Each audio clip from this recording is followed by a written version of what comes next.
A paz de Cristo para todos, sejam muito bem-vindos a mais um vídeo de preparação para a próxima lição da Escola Dominical, lição 4, classe de adolescentes, nesta nova revista, neste novo currículo.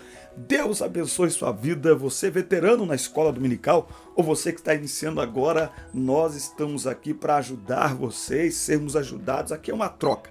Eu sou o professor Denis Pereira, atuo há mais de 20 anos na Escola Dominical e é um prazer receber todos os senhores e senhoras, superintendentes, coordenadores, professores, alunos, enfim, todos os que amam a palavra de Deus. Todas as semanas, todo domingo, a partir da 1 da tarde, nós postamos aqui neste canal as videoaulas para as classes de adultos, adolescentes, juvenis e jovens. Por isso é muito importante você se inscrever no canal e ativar as notificações.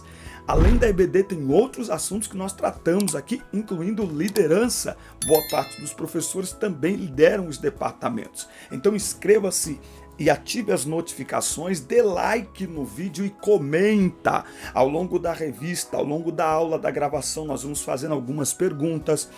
Fale para nós de onde você nos assiste, fale para nós o impacto da nossa aula na preparação aí da sua próxima aula. Fale com a gente. Esta interatividade diz ao YouTube: olha, este canal é relevante, e aí o YouTube divulga para mais pessoas. Então faça esse trabalho, se ajuda você a alcançar mais pessoas para ajudar mais professores. Também pegue a sua revista, lápis, caneta, papel, a sua Bíblia e vamos juntos preparar a próxima lição da Escola Dominical. Lição 4, na revista dos adolescentes, uma promessa, uma esperança. Lembrando que na descrição dos vídeos tem o primeiro link, acesse meu site. Acesse lá, tem meu WhatsApp, temos 5 grupos de professores no WhatsApp, temos um link para você baixar o conteúdo em PDF, slides, comentários da lição, tá certo? Conheça o nosso Instagram também, @DenisPereiraOficial, e vamos juntos aprender a palavra de Deus. Uma promessa, uma esperança. O texto em destaque para esta lição está em Atos 10 e 43. Todos os profetas falaram a respeito de Jesus, dizendo que os que creem nele recebem, por meio dele, o perdão dos pecados. É por isso que o evangelho precisa ser pregado, porque é através da pregação que o homem tem a oportunidade de crer em Cristo para perdão dos seus pecados. Você sabia que o nascimento de Jesus foi planejado por Deus nos mínimos detalhes? Eu gosto muito de 1 Pedro 1, do 18 ao 20, que diz que é o Cordeiro conhecido antes da fundação do mundo, né? Então, antes de Deus dizer haja luz, Deus disse haja cruz. Jesus, o plano eterno de Deus através de Cristo para a salvação da humanidade, já estava estabelecido desde a eternidade. Vamos conhecer na lição de hoje algumas promessas e profecias acerca do nascimento de Jesus Cristo. Hora de aprender. Tópico 1. Uma grande promessa. A primeira promessa foi feita lá no Éden. Preste atenção na leitura do texto aqui, da revista. Depois que Adão e Eva pecaram, houve muita expectativa sobre o que Deus faria. Será que ele destruiria o primeiro casal? Deus tinha dito que, se comessem da fruta proibida, morreriam. Porém, ao invés disso, o Senhor fez a promessa da vinda do Salvador. Eu achei interessante, para dizer o mínimo, nesse comentário aqui. O que você acha? Porque, na realidade, o homem morreu, gente. O homem morreu. Aqui não é morte física. O que é morrer ali, quando Deus diz assim, se vocês comer desse fruto, vocês vão morrer? O homem morreu. O que é a morte ali? Romanos 3, 23. Porque todos pecaram e destituídos estão da glória de Deus. Efésios 2, de 1 a 3. O homem está morto em seus delitos e pecados. Romanos 6, 23. O salário do pecado é a morte. O que é morte aqui?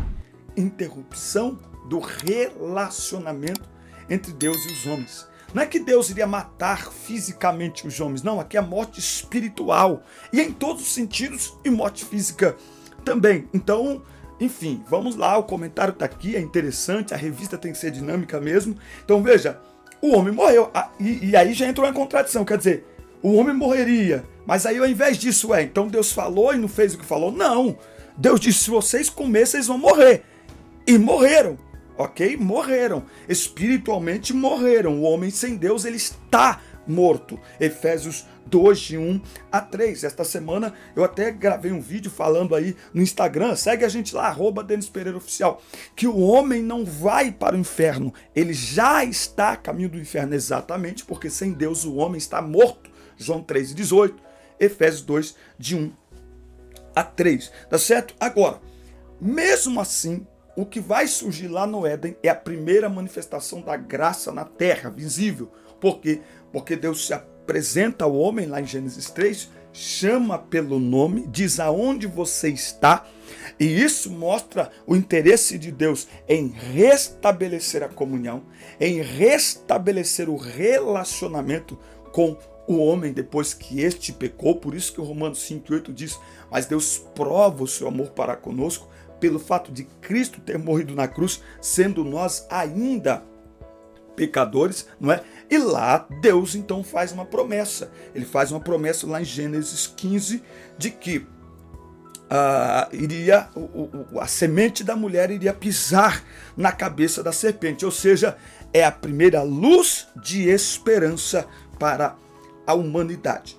Com o passar dos séculos, Deus chama Abraão, lhe promete um território e um filho, não é? Lhe promete um território e um filho, prometendo que através dele seriam benditas todas as famílias da terra. Quando Abraão vai oferecer Isaac sobre o altar e o anjo do Senhor aparece, antes disso Isaac pergunta, pai, está aqui o cutelo, a lenha e o fogo e o cordeiro, onde é que está? E o que Abraão diz? Deus proverá o cordeiro.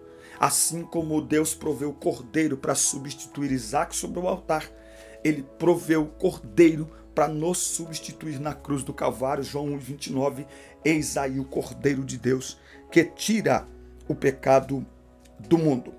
E era necessário aí, mesmo com a fragilidade humana, que fosse um homem. Romanos 5, como entrou o pecado no mundo por um homem, a salvação também tem que vir por um homem. A promessa e os profetas, o último dos profetas do Antigo Testamento, também falou sobre o aparecimento do Messias. Aqui tem uma coisa muito interessante para você anotar aí, Malaquias 4:2.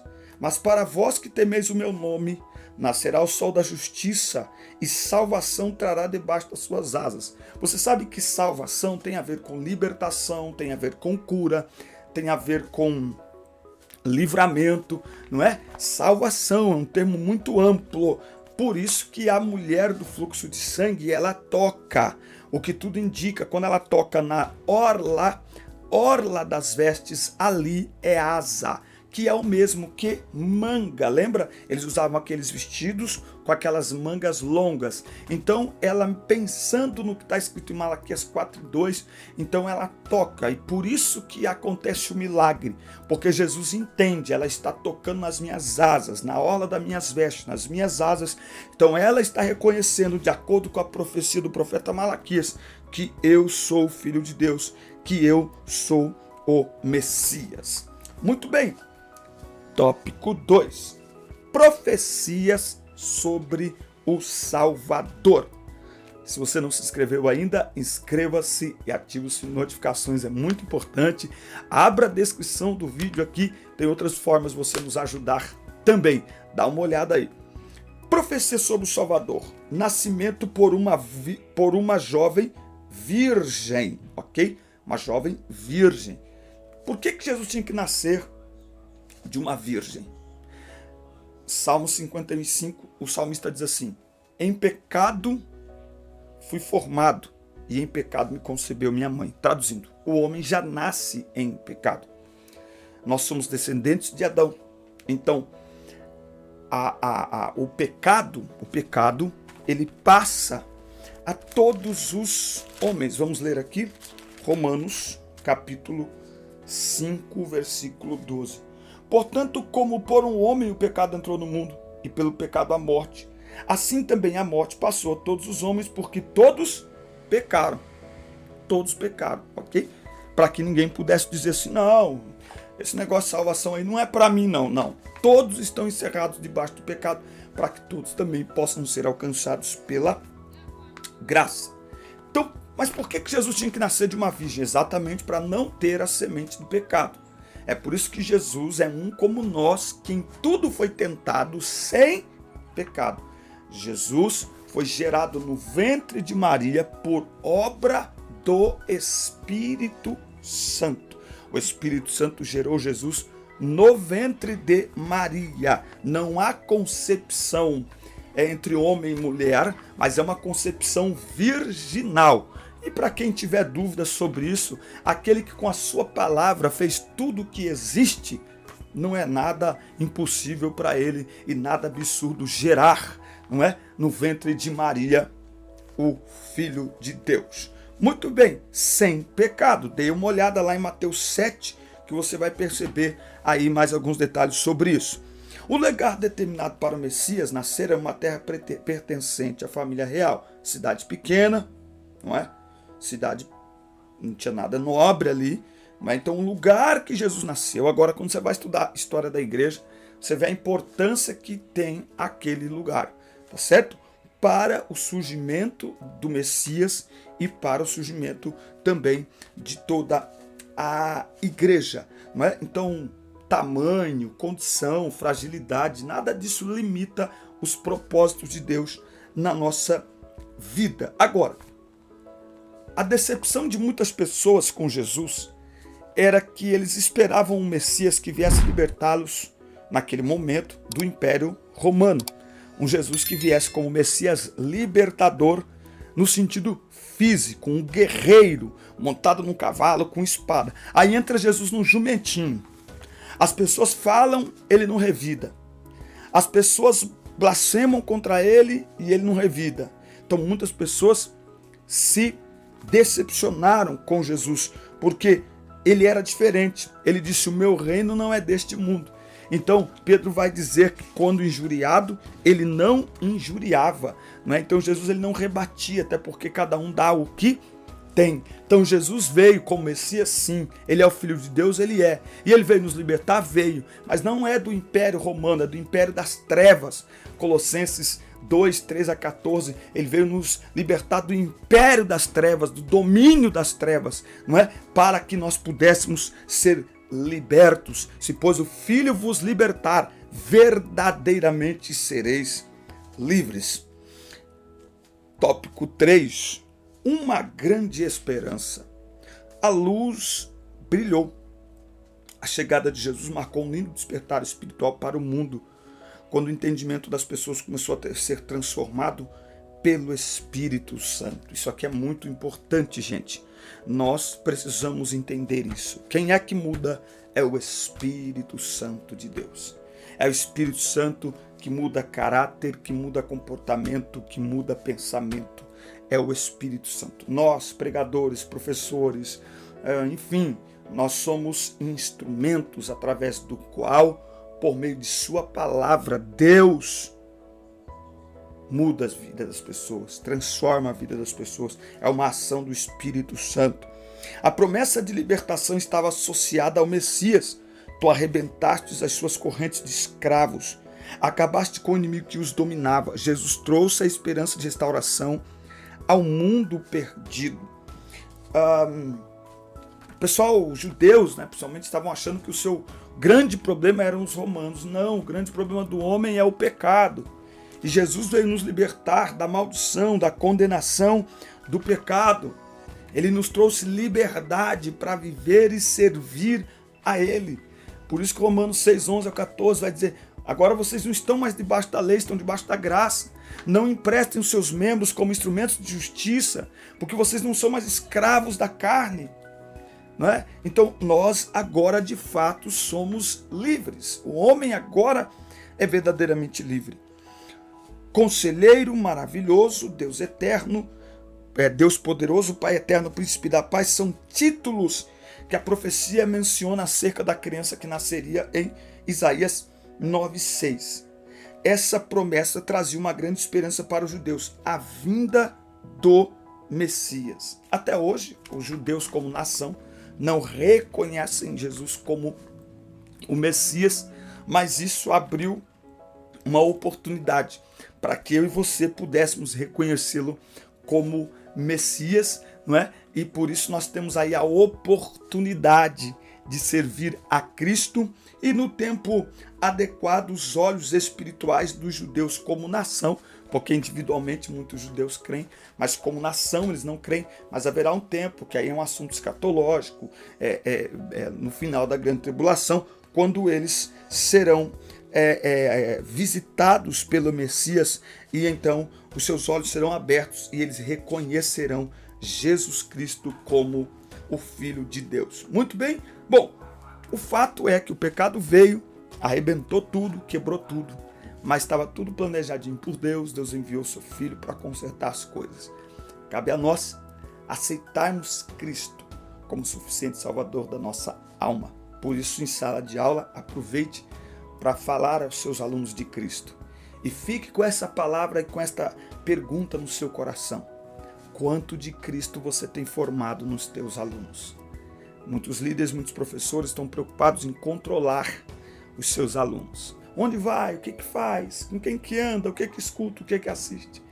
Paulo escreve em Gálatas 4,19: Filhinhos, por quem de novo sinto as dores de parto, até que Cristo seja formado em vós. Esse era o fator essencial do ministério de Paulo. É por isso que eu comecei a notar quantas vezes Paulo fala Cristo em seus escritos.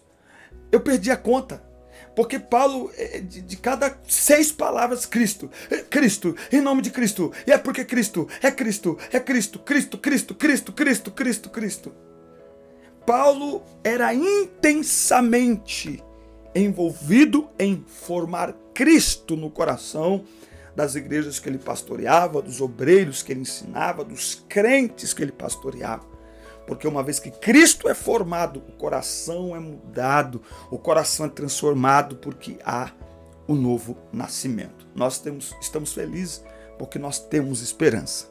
A nossa esperança é Cristo. Amém? Forte abraço, que Deus te abençoe. Espero que tenham gostado de mais esta exposição, esta ajuda para a próxima lição.